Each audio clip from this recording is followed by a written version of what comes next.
Assalamualaikum warahmatullahi wabarakatuh. Alhamdulillah rabbil alamin. Wassalatu wassalamu ala ashrafil anbiya'i wal mursalin.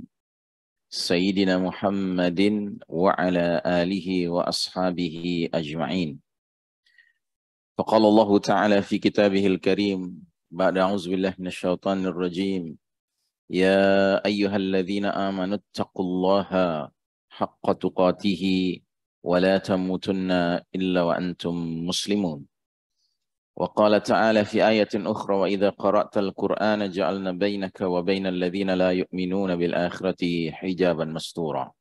Amma ba'd. Hadirin jamaah rahimakumullah, alhamdulillah malam hari ini kembali Allah pertemukan kita dalam ketaatan. Allah izinkan kita mengisi waktu dengan sholat isya berjamaah. Mudah-mudahan sholat kita tadi dan segenap sholat kita lainnya Allah terima.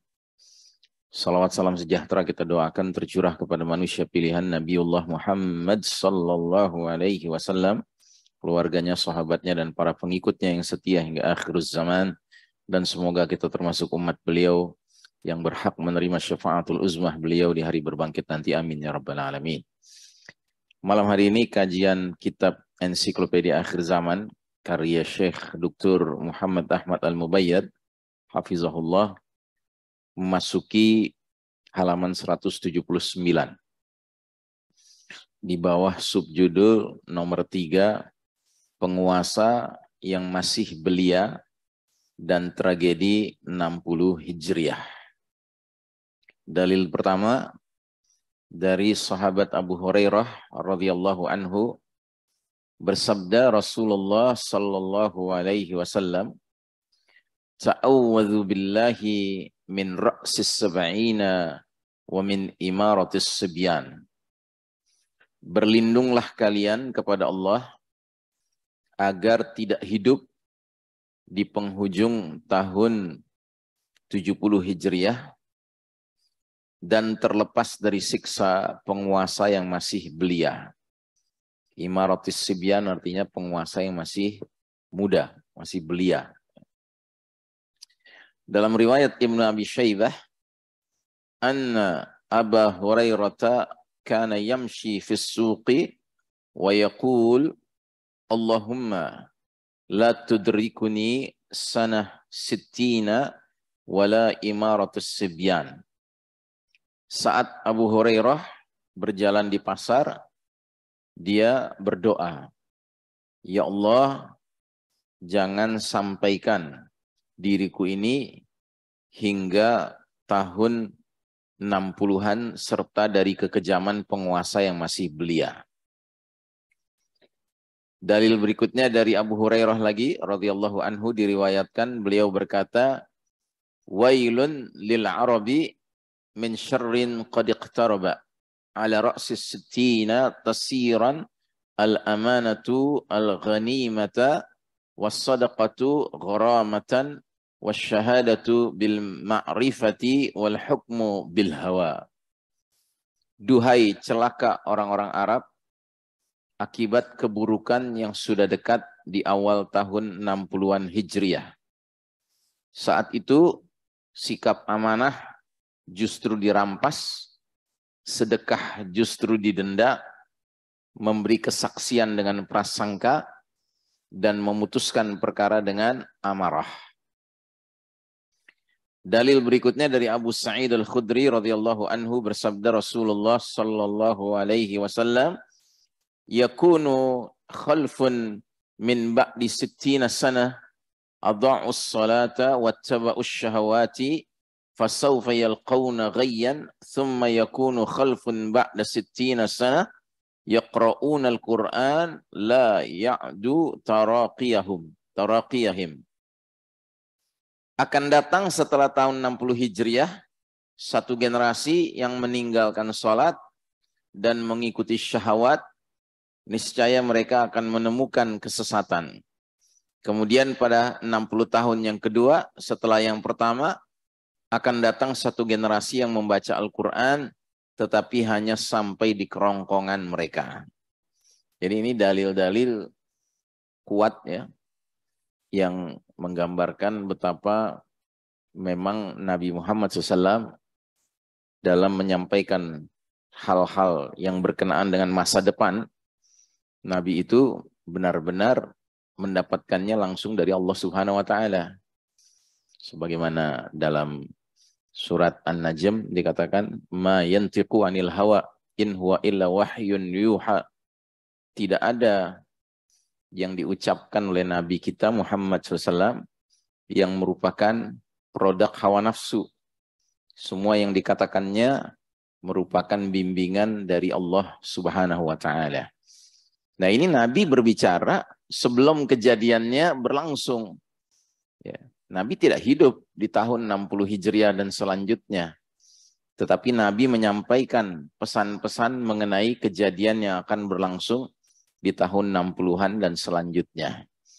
Dan kalau kita lihat di antara ciri-ciri keadaannya sudah cukup mengkhawatirkan ya, padahal belum terlalu jauh dari hidupnya generasi para sahabat radhiyallahu anhum ajmain yang notabene merupakan khairul qarn, sebaik-baik generasi. Ya. Jadi ini cuma menunjukkan betapa memang waktu itu semakin jauh dari zaman bersama Nabi Muhammad SAW dan para sahabat radhiyallahu anhum ajmain akan terjadi banyak hal yang makin menyimpang dari keaslian ajaran Islam yang dibawa oleh generasi terbaik itu. Ya, jadi seperti sikap amanah sudah dirampas, sedekah justru didenda, ya, memberi kesaksian dengan zon, dengan persangkaan belaka, dan memutuskan perkara dengan hawa, dengan amarah, ya. Ini kan keadaan-keadaan yang kalau kita lihat dari segi kapan terjadinya, ini belum terlalu jauh dari masa Khulafaur Rasyidin, ya. Tapi ya memang itu terjadi, ya. Mari kita lihat apa komentar Syekh Mubayyad mengenai dalil-dalil barusan. Asar-asar ini saling bertentangan satu sama lain. Salah satunya ada yang mauquf tetapi masih tergolong marfu. Asar-asar ini mengisyaratkan beberapa kejadian yang berlangsung di tahun 60-an Hijriah. Satu masa di mana Abu Hurairah radhiyallahu anhu meminta perlindungan kepada Allah agar beliau tidak menyaksikan peristiwa itu dengan mewafatkannya sebelum tahun itu datang. Jadi Abu Hurairah sedemikian akrabnya dengan hadis-hadis nubuah ini, hadis-hadis tentang apa yang akan terjadi di tahun 60-an Hijriah, dan itu menggambarkan situasi yang mengkhawatirkan, sampai-sampai Abu Hurairah itu berdoa meminta kepada Allah agar usianya tidak sampai kepada tahun 60 Hijriah. Ya, karena khawatirnya beliau kalau harus hidup di masa tersebut, ya, sangat mengkhawatirkan sekali. Dari redaksi hadis tersebut tampak jelas bahwa Abu Hurairah radhiyallahu anhu sangat faham tentang suatu peristiwa besar yang bakal terjadi pada tahun 60-an Hijriah. Tentunya berdasarkan apa yang dia dengar dari Rasulullah sallallahu alaihi wasallam. Dan kejadian ini memang benar-benar menjadi kenyataan. Yazid bin Muawiyah berkuasa dan pada masa kekuasaannya inilah terjadi pembantaian terhadap cucu Nabi Al-Husain bin Abu Talib, bin Ali bin Abi Talib, beserta sebagian besar Ahlul Bait di Padang Karbala, di Irak. Jadi itu terjadi pada masa kepemimpinan Yazid bin Muawiyah. Yazid ini anak Muawiyah bin Abi Sufyan radhiyallahu anhuma, dan Yazid sudah barang tentu tidak termasuk minas sahabah, tidak termasuk sahabat Nabi. Dia tidak hidup bersama sewaktu Nabi hidup. Kalau Muawiyah ayahnya masih sahabat Nabi, hidup bersama Nabi SAW. Tapi Yazid bukan. Dan Yazid ini dipromosikan sedemikian rupa oleh Muawiyah untuk menjadi pengganti dirinya sebagai khalifah. Dan ini untuk pertama kali dalam tradisi pergantian khalifah menggunakan cara seperti itu. Tidak pernah ada contohnya sebelumnya. Ya. Jadi kalau kita lihat Abu Bakar As-Siddiq radhiyallahu an digantikan oleh Umar bin Khattab, nggak ada hubungan. Abu Bakar bukan ayahnya Umar. Umar digantikan oleh Utsman bin Affan. Utsman bukan anaknya Umar. Utsman digantikan oleh Ali bin Abi Thalib. Ya, Ali bukan anaknya Utsman. Ali bin Abi Thalib terbunuh, memang digantikan oleh Hasan bin Ali, anaknya Ali. Tetapi bukan karena Ali yang menunjuk. Tetapi karena setelah Ali radhiyallahu an terbunuh oleh seorang sosok Khawarij, Ibnu Muljam, umat ketika itu memandang bahwa memang yang terbaik, yang paling layak menjadi khalifah adalah Hasan bin Ali. Bahwasanya dia putranya Ali itu lain perkara. Tapi yang jelas Ali tidak pernah merancang bahwasanya Hasan anaknya menjadi pengganti dirinya. Nah, setelah Hasan menjadi khalifah, seperti kita sudah bahas pada pertemuan sebelumnya, kondisi masih tetap terbelah umat Islam antara yang ikut dengan Hasan bin Ali dengan yang ikut Muawiyah di Syam. Dan Hasan ternyata tidak punya ambisi berperang dengan sesama muslim. Sehingga dia ketika memimpin menjadi khalifah, bahkan meletakkan jabatan kekhalifahan itu dia serahkan kepada Muawiyah, ya, karena ingin mengharapkan persatuan umat terjadi, tentunya dengan syarat-syarat, ya. Nah, setelah Muawiyah diserahkan atau menerima menjadi khalifah pengganti Hasan, maka umat menyatu yang dikenal dengan Amul Jamaah, ya, tahun rekonsiliasi umat. Ya, jadi umat itu menyatu dan ini sangat menggembirakan semua pihak. Nah, Muawiyah ketika menjadi khalifah belum wafat pun sudah merancang putranya Yazid menjadi calon khalifah pengganti dirinya. Dan ini jelas keluar dari pakem sebelumnya, tidak ada tradisi seperti ini di zaman Khulafaur Rasyidin. Makanya pantaslah kalau dikatakan bahwa Muawiyah merupakan raja pertama dalam sejarah umat Islam, ya. Dan itu berarti semenjak Muawiyah menjadi khalifah, maka umat ini sudah meninggalkan fase kedua, era khilafatun ala minhajin nubuwah, era kekhalifahan yang masih mengikuti cara-cara kenabian dan memasuki era mulkan adon, raja-raja yang menggigit, ya. Baik, kita teruskan. Pada masa kekuasaan Yazid, kesucian kota Madinah, kota yang di dalamnya terdapat makam Rasulullah SAW, dihalalkan di hadapan para penghuninya, dihalalkan semua yang diharamkan di dalamnya, serta dihalalkan mengalirkan darah penduduknya yang suci di bawah pimpinan seseorang bernama Muslim bin Uqbah selama 3 hari kronologi. Karena perbuatan yang nista itulah kaum muslimin memberi gelar Muslim bin Uqbah ini dengan sebutan Musrif bin Uqbah, ya. Musrif itu artinya orang yang melampaui batas, ya. Tadinya nama aslinya Muslim bin Uqbah, tapi justru, ya, umat karena benci dengan kebengisannya, ya, kezalimannya, membantai sesama kaum muslimin, bahkan menginjak-injak kehormatan kesucian, ya, kota Madinah Al-Munawwarah, Madinatun Nabi, kotanya Nabi SAW, maka dia dijuluki sebagai Musrif bin Uqbah. Ya, sebuah ejekan yang ditujukan kepadanya karena sikapnya yang terlalu di luar batas ketika dia menghalalkan kesucian kota Madinah. Konon sempat juga diriwayatkan bahwa selama melakukan pembantaian tersebut, Musrif bin Uqbah juga banyak melakukan perbuatan nista. Demikian juga dengan penghalalan kesucian tanah haram Mekah yang selama beberapa hari dikepung dan diserang dengan pelontar batu, ya, dengan manjanik, ya. Jadi ketepel yang besar itu bayangkan kota Mekah diserang dengan ketepel besar, ya, yang melontarkan batu-batu besar yang sempat menghantam Ka'bah, Masya Allah, la haula wa la quwata illa billah. Nah, ini di masa kepemimpinan Yazid ini, ya, Yazid, ya. Jadi dia mengeluarkan perintah untuk menyerbu kota Mekah, bayangkan. Ya. Selama beberapa hari dikepung dan diserang dengan pelontar batu.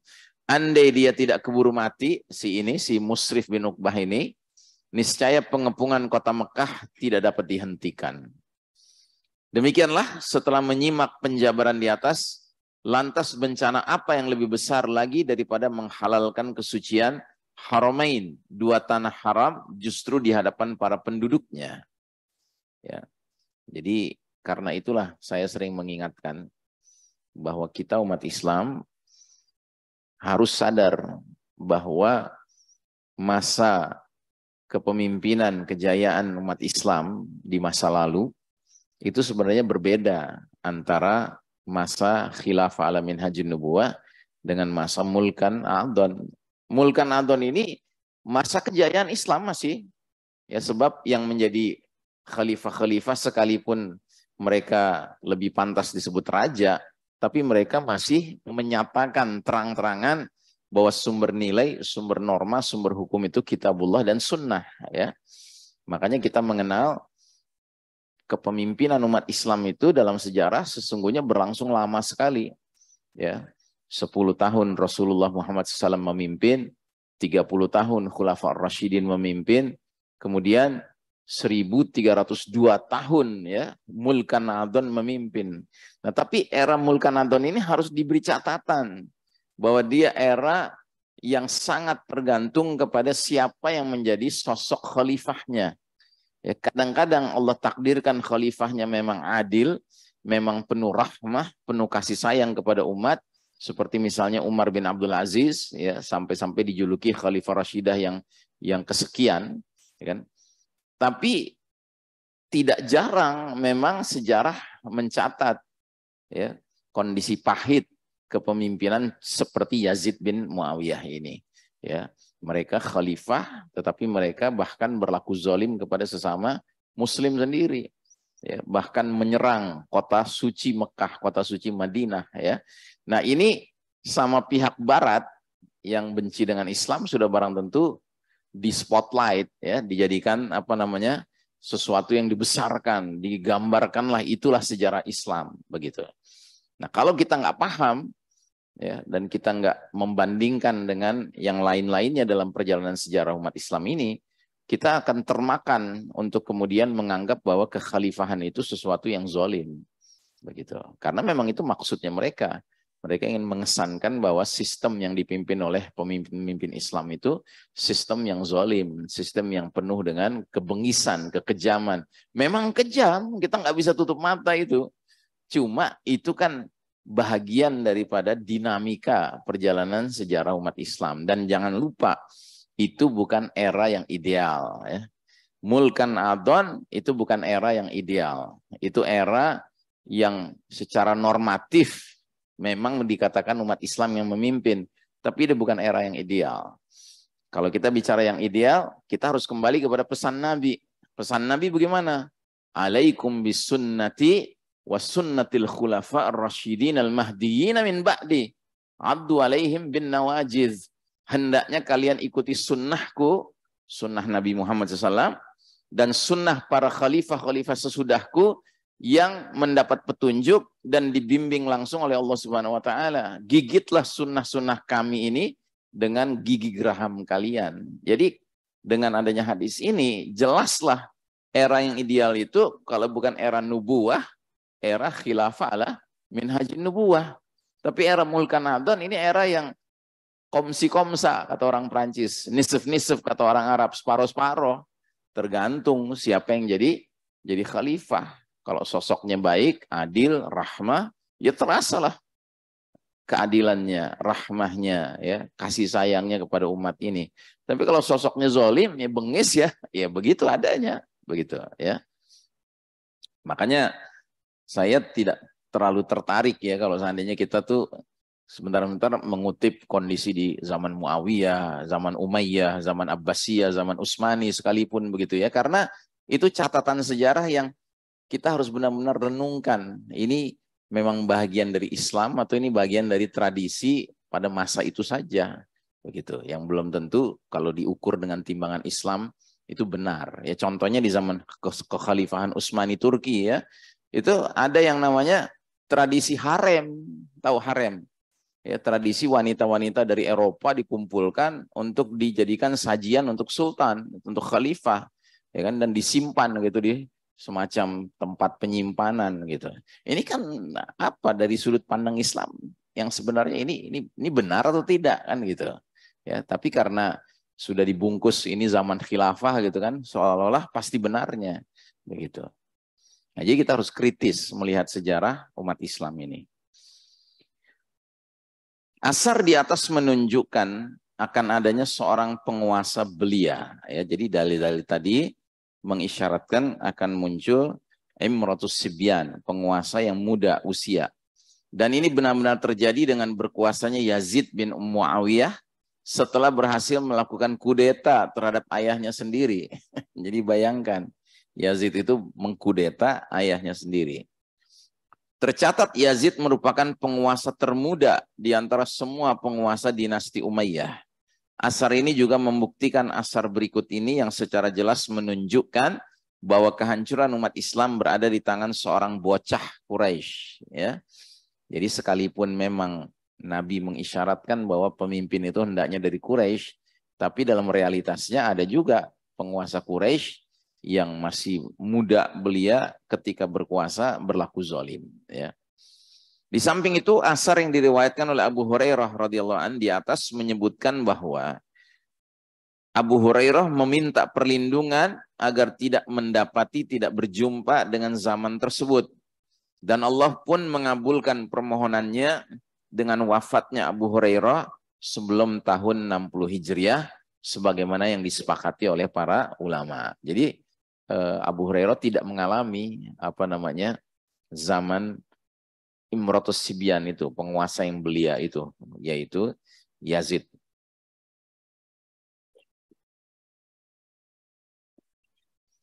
Mengenai asar yang terakhir, di dalamnya mengisyaratkan adanya perubahan kondisi setelah tahun ke-60 tersebut, yaitu setelah kekuasaan Yazid. Muncul beberapa ciri khas yang menjadi fenomena umum di masa tahun 60-an Hijriah. Saat itu sikap amanah adalah hal yang amat langka dan hanya dimiliki oleh orang-orang tertentu yang bisa menjaganya. Demikian juga dengan sedekah, pada dasarnya dia merupakan bentuk pensucian jiwa dari sikap bakhil. Namun mereka memandangnya sebagai hal yang sangat berat, seolah-olah mereka melaksanakannya seperti membayar denda. Ya. Jadi sudah sedemikian rupa situasi kondisinya, sampai-sampai orang yang bersedekah tuh sebenarnya berat, merasa berat bersedekah, kayak orang bayar denda. Ya. Sulit dibayangkan sebenarnya. Tidak pelak lagi, ini menunjukkan bahwa nilai-nilai keimanan mereka telah bergeser dari jalan yang semestinya. Di samping cara pandang mereka terhadap tuntutan agama juga mengalami perubahan. Sementara pernyataan yang menjelaskan bahwa saat itu kesaksian diberikan hanya didasarkan pada pengetahuan, maka hal ini menunjukkan berubahnya kondisi manusia yang tidak dapat dipercaya lagi kesaksiannya. Kecuali hanya beberapa orang yang mengerti betul akan hal tersebut. Terakhir, menghukumi dengan hawa nafsu merupakan bencana besar yang melanda umat Islam, sehingga nilai-nilai kebenaran dan risalah Islam menjadi tenggelam. Ya. Jadi rupanya dahsyat sekali perubahan yang terjadi, padahal sekali lagi ini belum sampai 1 abad ya semenjak wafatnya Nabi Muhammad SAW. Ya. Dalil berikutnya dari Sa'id ibn Amr ibn Sa'id, dia berkata, kuntu jalisan ma'a Abi Hurairah fi masjidi an-Nabi sallallahu alaihi wasallam bil Madinati wa ma'ana Marwan. Qala Abu Hurairah, sami'tu as-sadiqal masduq yaqul, halakatu ummati ala yaday ghilmatin min Quraisy. Faqala Marwanu, la'natullahi alaihim ghilmatan. Faqala Abu Hurairah, law syi'tu an aqula bani fulanin wa bani fulanin la fa'altu. Fakuntu akhruju ma'a jiddi ila bani Marwan hina mulliku bisyam fa idza rahum ghilmanan ahdathan qala lana asa haula'i ayyakunu minhum qulna anta a'lam. Saat itu Sa'id bin Amr bin Sa'id sedang duduk bersama Abu Hurairah radhiyallahu an di dalam masjid Nabi, bersama kami juga ada Marwan. Maka berkatalah Abu Hurairah, aku mendengar orang yang dipercaya dan dibenarkan bersabda, maksudnya Nabi Muhammad SAW, ya. Shadiqul Masduq itu maksudnya Nabi Muhammad SAW. Jadi kata Nabi, kebinasaan umatku ini ada di tangan seorang bocah Quraisy, ya. Jadi istilah yang digunakan bocah Quraisy. Mendengar itu Marwan menyahut, semoga Allah laknat mereka yang telah memunculkan bocah tersebut. Pada kesempatan yang lain, Abu Hurairah berkata kepadaku, kepada Sa'id bin Amr ini, andai aku mau, niscaya aku katakan dari bani siapa orang tersebut akan muncul, dari kabilah mana, ya. Kemudian aku bersama kakekku pergi ke tempat Bani Marwan yang berkuasa di Syam. Di sana penduduk Syam mengangkat seorang penguasa yang masih sangat belia. Kakekku berkata kepadaku, kelihatannya mereka itu termasuk dari orang yang disebutkan dalam hadis Nabi SAW. Aku menjawab, tentunya kakek lebih tahu akan hal ini. Kata Syekh Mubayyad, hadis marfu ini sangat jelas petunjuknya terkait harapan Abu Hurairah yang meminta dimatikan, diwafatkan sebelum tahun 60 Hijriah. Sebab melalui hadis ini dan hadis-hadis lain, Abu Hurairah mengetahui berbagai penyelewengan agama yang terjadi pada masa Bani Umayyah yang inti persoalannya berkisar pada pergolakan kekuasaan, ya. Jadi Abu Hurairah itu sangat menguasai hadis-hadis tentang nubuah dari Nabi mengenai kerusakan yang akan terjadi di tahun 60 Hijriah dan selanjutnya. Sehingga dia sudah bisa berkesimpulan bahwa inti persoalan dari Bani Umayyah ini adalah soal pergolakan kekuasaan, perebutan kekuasaan. Hadis ini menunjukkan pula bahwa kebinasaan umat ini ada di tangan seorang anak muda yang kepadanya orang-orang menyerahkan kepemimpinan mereka. Maksudnya, kekuasaan umat Islam dipegang oleh seorang pemuda yang memerintah dengan kecerobohan semangat mudanya dan tidak selayaknya bagi dirinya memimpin umat yang mengemban risalah. Besar kemungkinan orang yang dimaksud adalah Yazid bin Muawiyah yang berhasil menggeser pejabat-pejabat senior yang kemudian diserahkan kepada anak-anak muda untuk mengganti mereka. Hal ini juga diperkuat dengan kesaksian perawi hadis yang melihat penguasa muda yang mengindikasikan bahwa keburukan tersebut sudah dimulai di zaman Yazid. Ya. Jadi Yazid ini dirinya sendiri muda, dan ketika dia akhirnya mengkudeta ayahnya Muawiyah, ya, dia membawa rombongan orang-orang muda sebagai pengganti pejabat-pejabat senior yang lebih berumur begitu. Ya, dianya sendiri muda dan tidak punya kearifan, kebijakan, sifat bijak ya dalam mengambil keputusan. Kemudian dia mengajak orang-orang yang muda juga yang sejenis dengan dia gitu. Ya jadilah kacau ya. Jadi ibaratnya kalau sekarang kita lihat Saudi lah begitu ya. MBS ini masih muda sekali. Dan dia sepertinya berambisi sekali menggantikan ayahnya kalau ayahnya wafat.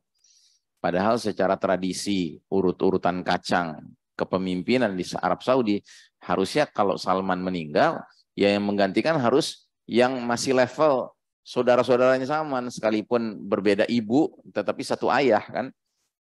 Nah ini si MBS ini justru kelihatannya sangat bernafsu ya, untuk nantinya kalau Salman wafat, dia yang langsung maju. Gitu. Dan dia dengan alasan ingin melakukan sebuah perombakan modernisasi yang ekstrim begitu, dia sangat boleh jadi akan melibatkan orang-orang yang sejenis dengan dia, muda-muda semua ya, dengan alasan mereka berpikiran lebih terbuka ya, lebih mudah untuk menerima modernitas begitu ya, tapi sesungguhnya jauh dari sikap arif jauh dari sikap bijak. Ya. Wallahu a'lam bishawab. Sebenarnya Abu Hurairah radhiyallahu an tahu benar siapa yang berkuasa pada saat kehancuran umat Islam nanti terjadi. Bahkan sampai perkara yang paling detail sekalipun. Namun dia tidak secara terus terang menyatakan siapakah orangnya dan hanya cukup memberikan isyarat melalui sindiran. Mungkin karena dia khawatir menimbulkan gejolak. Di samping itu, jarak yang begitu dekat dengan terbuktinya berita Nabi SAW, inilah yang membuat Abu Hurairah menyimpan apa yang diketahuinya dalam kantong tanda kutip yang satunya, di mana dia tidak membeberkannya kepada semua orang. Khusus dalam hal ini, beliau cukup menyinggung sekilas dan menyindir tanpa menyebutkan secara jelas siapa orangnya. Ya, jadi ada satu keterangan juga bahwa menjelang wafatnya Abu Hurairah itu sempat berpesan bahwa dia sesungguhnya punya 2 karung ya, atau 2 kantong kumpulan hadis Nabi SAW. Dan salah satu kantong itu masih dia simpan, dia tidak keluarkan isinya begitu ya.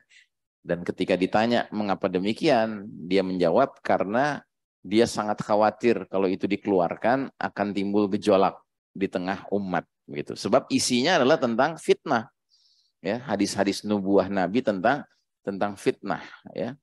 Jadi ini juga satu pelajaran buat kita ya, bahwa ternyata punya ilmu juga nggak otomatis jadi mudah ya urusannya hidup kita ini.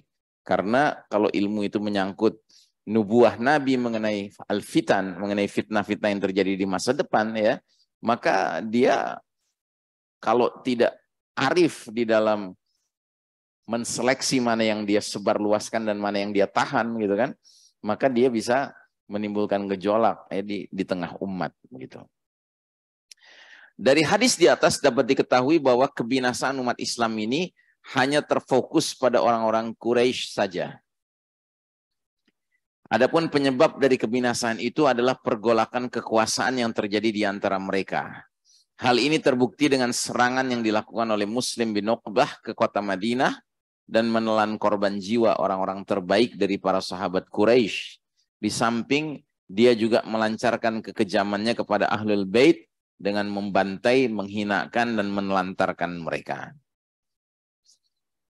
Dalil berikutnya dari Abu Sa'id Al-Khudri radhiyallahu anhu bersabda Rasulullah SAW, yakunu khalfun min ba'di 60 sanah adha'us salata wattaba'us syahawati fasawfa yalqawna ghayyan thumma yakunu khalfun ba'da 60 sanah yaqra'una al-Qur'an la ya'du taraqihim wa yaqra'ul Qur'an thalathatun mu'minun munafiqun wa fajirun faqultu lil Walid ma haula'i thalathatu faqala al munafiqu kafirun bihi wal fajiru yata'akkalu bihi wal mu'minu yu'minu bih.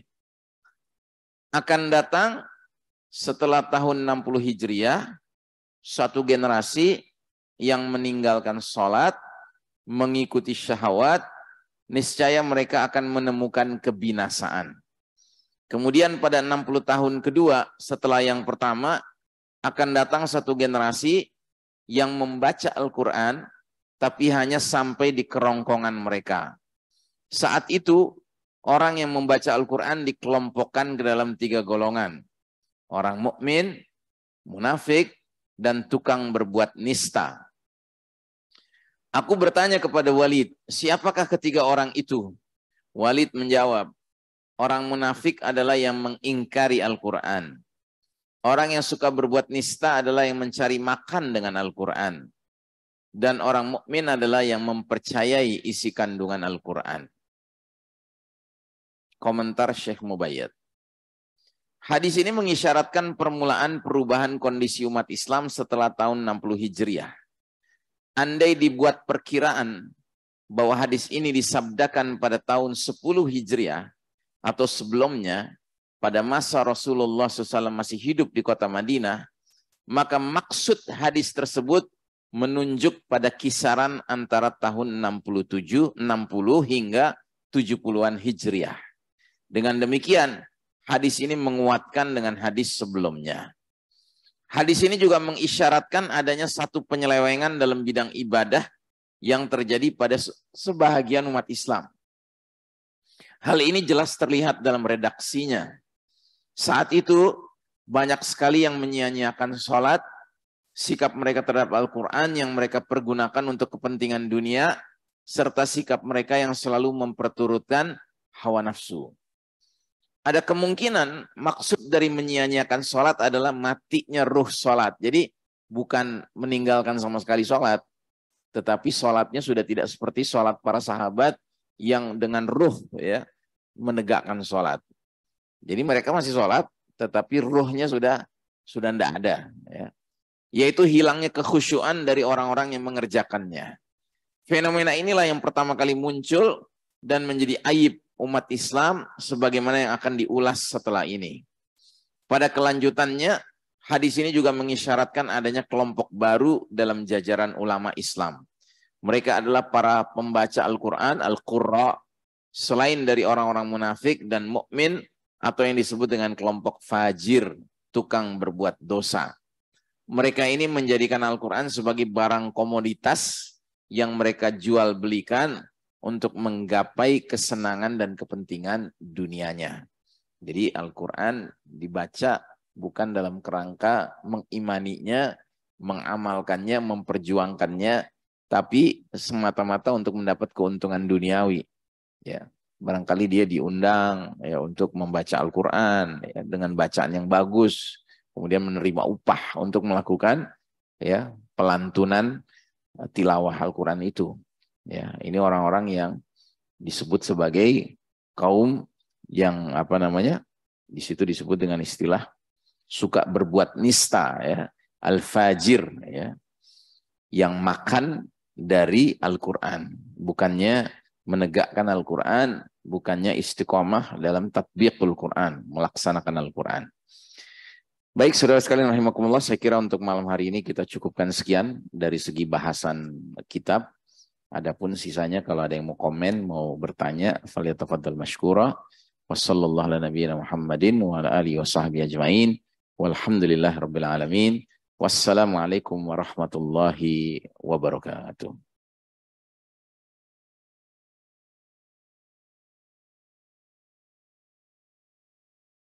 Ada yang ingin bertanya?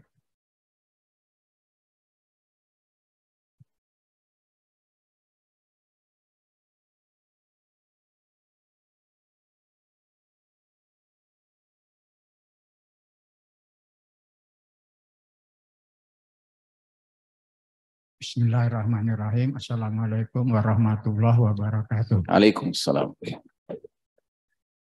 Ada beberapa pertanyaan, Ustadz. Ada yang berkaitan dengan makalah tadi, tapi ada juga yang lainnya, Pak Ustadz. Boleh?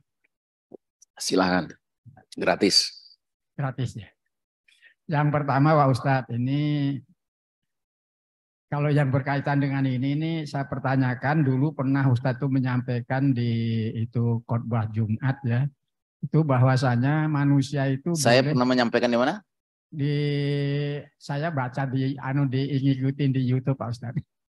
Jadi Pak Ustadz menyampaikan bahwasanya orang itu manusia itu boleh minta mati kalau sudah ketemu dengan 6 hal. Ya. Nah, yang 6 hal itulah yang saya belum tahu. Itu lupa saya ininya. Itu satu pertanyaannya, yang satu itu. Yang kedua Pak Ustadz, ini masalah waktu subuh nih, ini lagi Ustadz nih. Apa? Jadi waktu subuh, waktu koreksi waktu subuh. Jadi dulu kan saya dapat juga dari sini, itu patokan saya kalau nggak salah pada waktu itu, subuh itu baru bisa fajar shodiq itu terbit, dikala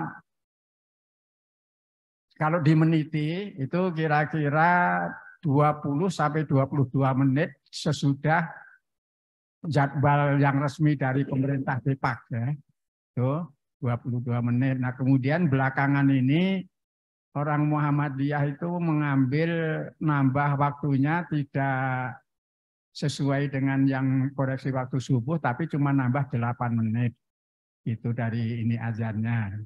Jadi apakah memang ada perubahan atau yang betul yang mana Pak Ustadz? Ya. Itu yang ingin kami dapat penjelasan. Terima Ya. kasih. Assalamualaikum warahmatullahi wabarakatuh. Waalaikumsalam. Ya, jadi yang pertama soal boleh berharap mati bila 6 kondisi sudah hadir ya. Jadi ini saya bacakan hadisnya ya.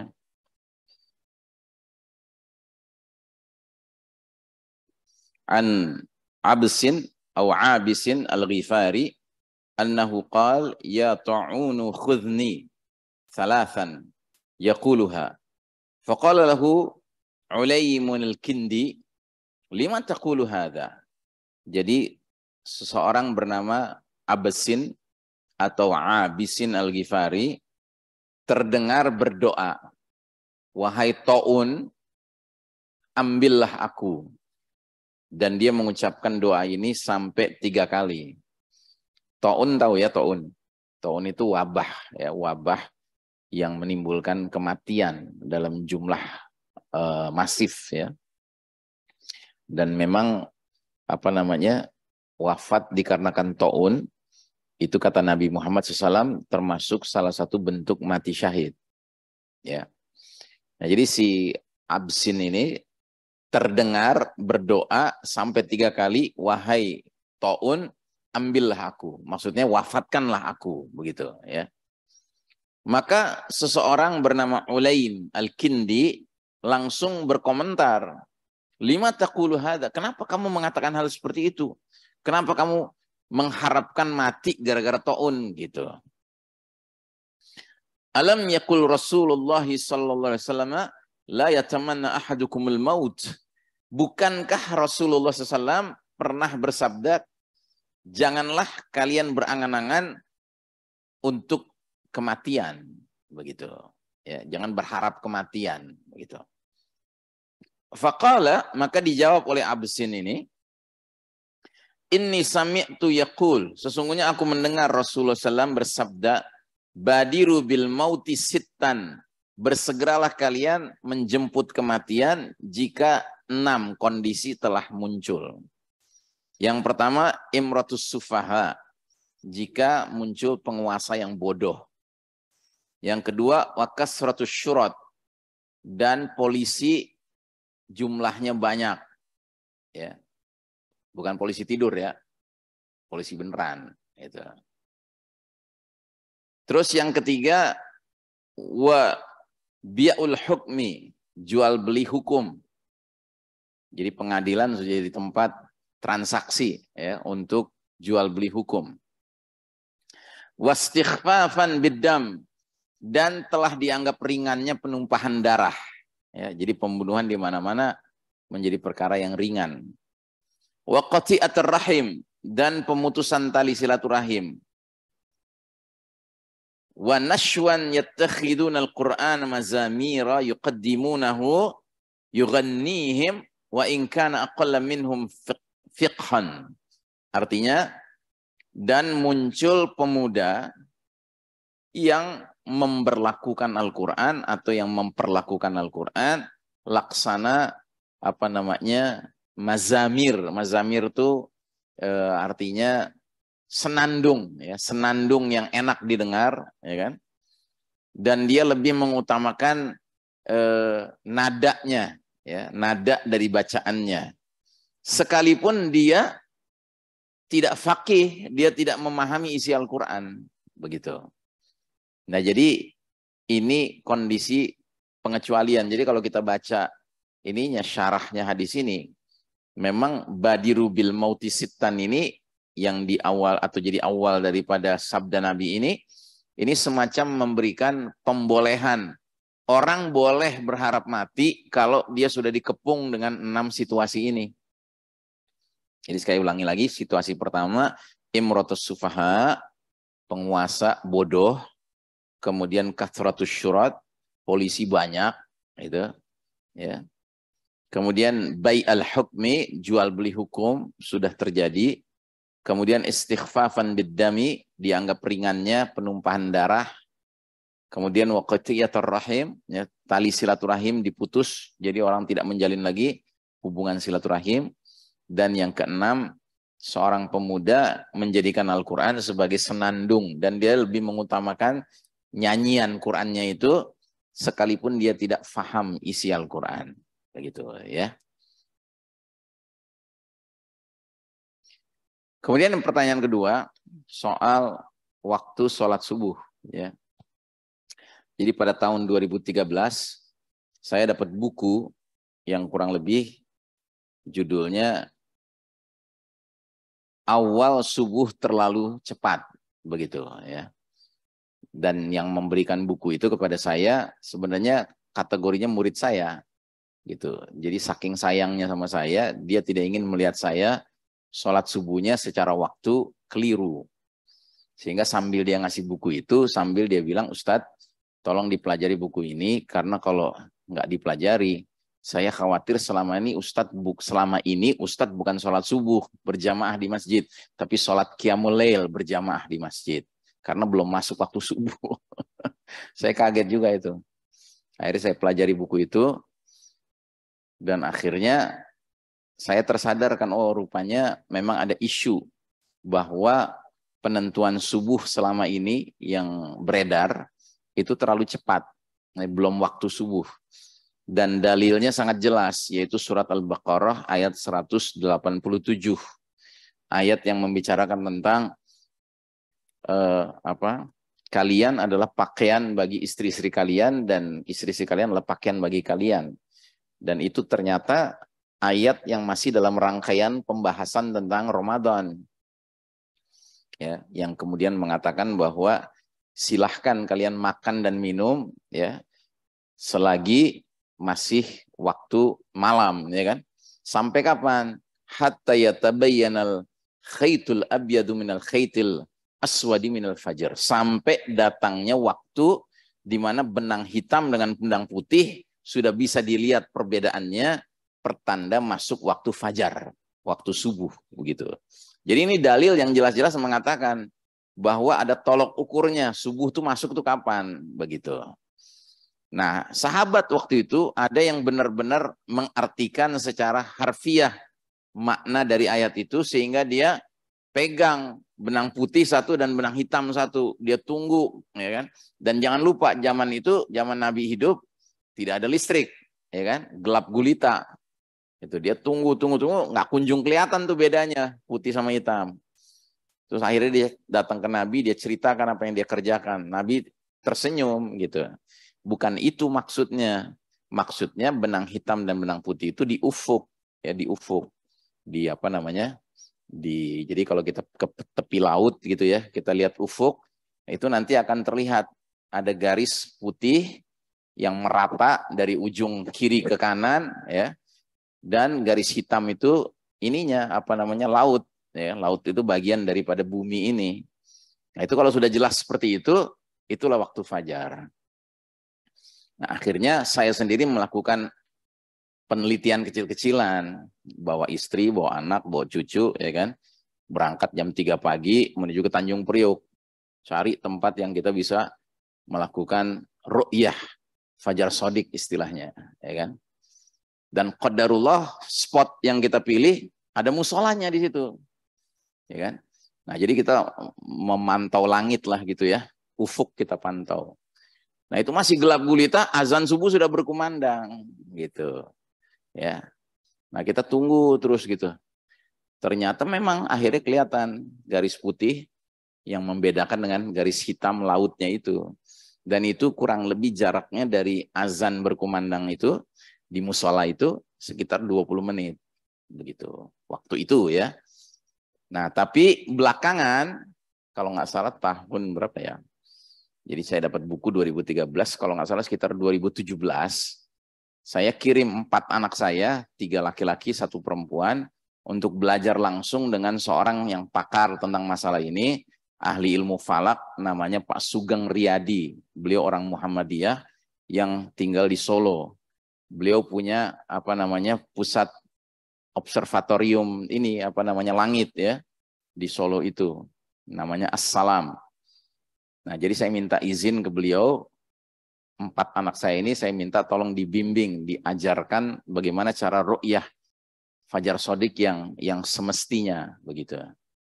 Nah, akhirnya dibawa anak-anak saya ini ke puncak Gunung Lawu ya, melakukan pemantauannya di sana. Dan ternyata beliau menggunakan alat namanya SQM, Sky Quality Meter. Ya, jadi alat ini alat elektronik gitu ya, yang kalau seandainya langit itu sudah mulai cerah, mulai kelihatan cahaya ya kan, maka si alat ini akan menilai apakah cahaya itu sudah stabil atau belum. Kalau cahaya itu muncul tapi nggak stabil ya kan, jadi nanti meredup lagi gitu ya, bukan makin lama makin terang gitu ya, itu tandanya itu fajar kadzib. Jadi diajarkan gitu kepada anak kami, ini fajar kadzib nih, ini lihat nih kondisi sky quality meternya ini naik turun. Tapi begitu sudah benar-benar fajar shodiq yang benang putih benang hitam tadi sudah kelihatan garis horizontal gitu. Nah itu makin lama makin konstan gitu, naik sky quality meternya menunjukkan makin terang, makin terang, makin terang. Nah itulah awal dari fajar shodiq. Dan ternyata dari hasil penelitian waktu itu jaraknya dengan subuhnya orang-orang itu sekitar 13-14 menit. Bukan juga 20, bukan 22 begitu. Nah, sejak saat itu itulah yang saya jadikan patokan. Dan ternyata kita juga bisa menggunakan aplikasi di handphone kita. Kalau saya mengambil aplikasi namanya Sun Moon Cal. Sun Moon Cal. Sun itu matahari, moon itu bulan, cal itu kalender. Itu. Nah, di Sun Moon Cal itu ada waktu untuk menentukan kapan sebenarnya benang hitam benang putih itu kelihatan perbedaannya. Gitu. Dan memang rata-rata antara 13-14 menit perbedaannya dengan waktu subuh orang-orang pada umumnya. Ya. Nah, yang jelas kalau Pak Katimin ingin lebih serius mendalami ini, bagusnya entah di masjid mana gitu ya, Pak Katimin adakan ini aja, acara mengundang ahlinya. Dan saya menyarankan yang diundang itu bukan saja Pak Sugeng Riyadi, tetapi yang ahli syar'inya itu Pak Hasan Basori, Ustadz Hasan Basori dari Malang. Karena mereka berdua nih mereka tim. Dulu sekian belas tahun yang lalu, mereka berdua keliling Indonesia ke berbagai masjid-masjid, menerangkan tentang fajar shodiq ini. Dan masjid-masjid itu reaksinya beraneka ragam. Ada yang reaksinya menerima sepenuhnya, menganggap ini ilmu penting untuk ditegakkan, tapi ada yang kemudian mengingkarinya gitu, ya kan, ya biasalah, ya kan, mengeluarkan pendapat yang tidak lazim kan, orang punya macam-macam sikap kan. Nah, salah satu masjid yang alhamdulillah suatu ketika saya mau diundang kuliah subuh, saya mensyaratkan jarak antara azan dengan qomatnya berapa jauh, kata dia 10 menit. Wah, saya nggak berkenan. Saya bilang, kenapa Ustadz nggak berkenan? Ya karena menurut keyakinan saya itu belum subuh. Loh Ustadz kok punya pendapat seperti itu? Saya bilang gini aja deh, simpelnya Anda undang aja, adakan aja acara di Masjid Darussalam Kota Wisata. Undang itu Pak Sugeng Riyadi dan Pak Ustadz Hasan Basori dari Malang, Pak Sugeng dari Solo. Mau mereka undang. Dan setelah mereka dengarkan paparannya, masjid itu langsung memutuskan masuk subuhnya orang-orang, ya kan? Ya azan juga sama saja azannya, waktunya dengan subuh orang-orang supaya nggak timbul fitnah gitu ya. Tapi qomatnya itu 20 menit setelah masuknya subuhnya orang-orang gitu. Dan akibatnya hari-hari pertama ketika diterapkan itu orang-orang kantoran pada ngomel.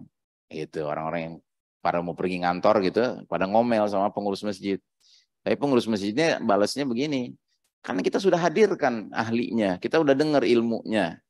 Masa kemudian jadwal ibadah kita ditentukan oleh jadwal ngantor kita, kan? Mestinya sebaliknya dong, jadwal ngantor kita yang disesuaikan dengan jadwal ibadah. Kalau Bapak merasa nggak tenang, ya kan? Ya udah Bapak berangkat aja sekarang, cari masjid pengajalan gitu, sholat. Gitu. Tapi masjid ini nggak mungkin kita rubah lagi, ilmunya sudah sampai kepada kita. Begitu. Wallahu a'lam bishawab.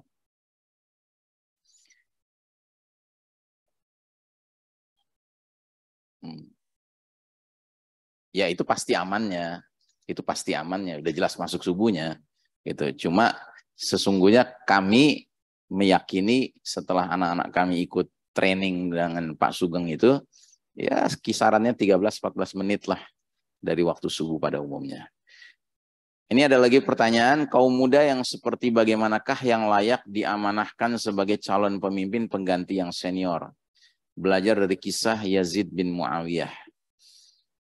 Ya pada prinsipnya, memang kalau kita pelajari sirah nabawiyah, ya, sejarah perjuangan Nabi Muhammad SAW, sebenarnya mereka-mereka yang disebut dengan as-sabiqun al-awwalun, para perintis dakwah Islam di kota Mekah, itu mereka semua syabab juga, para pemuda juga. Cuma kan mereka para pemuda yang dipimpin oleh manusia terbaik, dalam hal ini Nabi Muhammad SAW. Ya, mereka binaan-binaan, mutarabbi, anak didik dari Nabi Muhammad SAW. Sehingga mereka tidak menjadi pemuda-pemuda yang ketika mendapat posisi-posisi kepemimpinan umat, mereka menjadi seperti Yazid, ya, karena mereka sudah dibimbing dengan bimbingan nabawi, ya, bimbingan Nabi Muhammad SAW. Ya, dan kalau kita tanya apa itu bimbingan nabawi, ya bimbingan nabawi adalah melahirkan para muslim mukmin, muhsin, muttaqin, mujahid fisabilillah, ya kan, yang memang memenuhi kriteria jundullah, tentara Allah. Yang kalau saya selalu mengkaitkan dengan surat Al-Maidah 54, 55, 56. Inilah kriteria mereka-mereka yang sekalipun masih muda, tapi kalau memenuhi ciri-ciri itu, mudah-mudahan mereka tidak akan menjadi seperti pemuda-pemuda serampangan kayak Yazid bin Muawiyah itu. Nah, apa itu? Ada 6 kan? 1, mereka dicintai Allah dan mereka mencintai Allah. Yuhibbunahum wa yuhibbuhum wa yuhibbuhum wa yuhibbunahu. Mereka dicintai Allah dan mereka mencintai Allah. Yang kedua, mereka azillatin alal mu'minin, berlemah lembut dengan sesama saudara mukmin. Yang ketiga, mereka aizzatin alal kafirin, punya marwah, punya rasa kehormatan karena iman di hadapan orang kafir. Jadi enggak istilahnya lemah mental di hadapan orang kafir, ya, kalah mental sama orang kafir. Yang keempat, yujahiduna fi sabilillah, mereka dalam beragama semangatnya semangat berjihad di jalan Allah Ta'ala. Yang kelima, la yakhafuna laumata laim, mereka tidak takut celaan orang yang suka mencela. Yang mau dituduh rada ikal, yang mau dituduh tukang jual telur, ya kan, mereka nggak peduli gitu, ya kan, karena itu ucapan orang, bukan vonis dari Allah Subhanahu Wa Taala. Selagi itu ucapan orang, ya orang kan bisa benar bisa salah. Terus yang keenam, ciri mereka punya loyalitas yang jelas kepada Allah 1, Rasul 2, dan orang-orang beriman 3. Dan orang berimannya bukan sembarang orang beriman, tapi orang beriman yang yuqimunas sholata wa yu'tunaz zakata wa hum raki'un. Orang-orang beriman yang disiplin menegakkan sholat, menunaikan zakat, ya kan, dan tunduk pada hukum Allah Subhanahu Wa Taala. Nah, jika ini ciri-ciri ini terpenuhi, Allah kasih jaminan fa inna hizballahi humul ghalibun, maka sesungguhnya partai Allah pasti meraih kemenangan, begitu. Nah, jadi pemuda-pemuda seperti inilah yang memenuhi kriteria jundullah, tentara Allah seperti inilah yang insya Allah kalau memegang posisi kepemimpinan tidak seperti Yazid, ya, dan konco-konconya, begitu. Baik, saudara sekalian rahimakumullah, sudah jam 9, kita akhiri majelis kita untuk malam hari ini dengan harapan semoga Allah berkahi ilmu yang kita terima ini. Dan mari kita tutup dengan doa kifaratul majlis. Subhanakallahumma wa bihamdika asyhadu an la ilaha illa anta astaghfiruka wa atubu ilaik. Walhamdulillahirabbil alamin. Wassalamualaikum warahmatullahi wabarakatuh.